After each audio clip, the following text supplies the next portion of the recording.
good to be back with you again. I'm Eric Madis, and I'm here to teach you another installment, or another phase, if you will, of the rolling E blues. In this lesson here, I'm starting off with another voicing of the E chord. Now, this one looks like an A chord, like the one you played originally on the A, but it's up here on the 9th fret for the 4th, 3rd, 2nd strings, and the little finger, of course, on the 12th fret of the 1st string. So this is an E chord. And for this, I can alternate between 6 and 4. So in here, I can play just either something like this, or I can pick it backwards, as we've been doing. Either way, you have to keep that bass line going. Okay. The other thing you can do with this is you can go, obviously, to E7th here. But unlike what we did before, I've added a major 7th in here. So we're going from the tonic, or the E in this case, through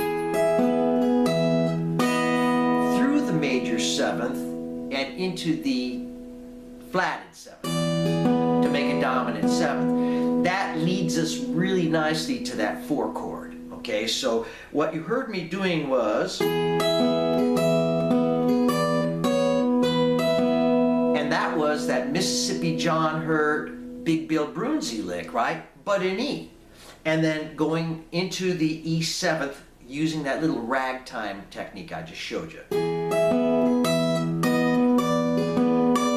Okay. From here, I'm going up to the A9th chord, which is exactly the same voicing as I used in E9th, but it's here on the 11th and 12th frets. And this time your alternating bass is going to be between the 5th and 4th and 6th strings. So it's going to be 5, 4, 6, 4. So we're going to do this. Okay, or if you will, you can do it that way. Okay, and embellishment notes that you can use are the G up here on the 15th fret, the F sharp there on the 14th fret, which is the 13th of the chord, and then back to the 9th. So in other words, for that I could go, or I could just keep it simple, just add the 13th. Okay, and then we're going to return to the E chord here now. So we're going to go, again, that's that Big Bill Brunsey lick that we were just talking about, right? I'm going to return to this B7th and back up to this A9th here. And I have a new turnaround for you. I call it the pianistic ascending turnaround. I got this from Robin Ford, actually, but a lot of people have played this little lick. So it's, okay, hold the index finger here on the 9th fret of the 2nd string, little finger on the 12th fret of the 1st string, and ascend this way. So 1 finger per fret, with the little finger covering both strings when you get to the 12th fret.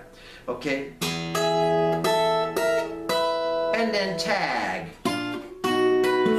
by sliding into your B7th chord from the 6th fret to the 7th. Now you may be wondering, well, what am I hitting when I do that? So commonly I'm hitting the 2nd and 3rd string with the tonic string on the bottom, and then following through on the top string. Okay, so that's what I like doing, but you could try some different things. That seems to give you the greatest sense of melody. So let's back up and go real slowly now on what I showed you on phase 6 of the rolling E blues.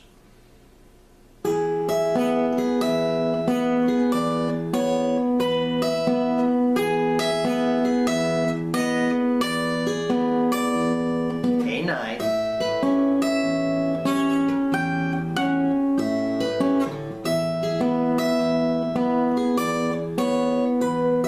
B7, back to the A9, and turn around. Now remember, always hit that bottom E before you do your turnaround. Because that'll set up your turnaround properly. Okay, I hope you enjoyed this and I hope you get a lot out of it. If so, like it and subscribe. And I hope to see you next time for the final phase of the rolling E blues. Take care.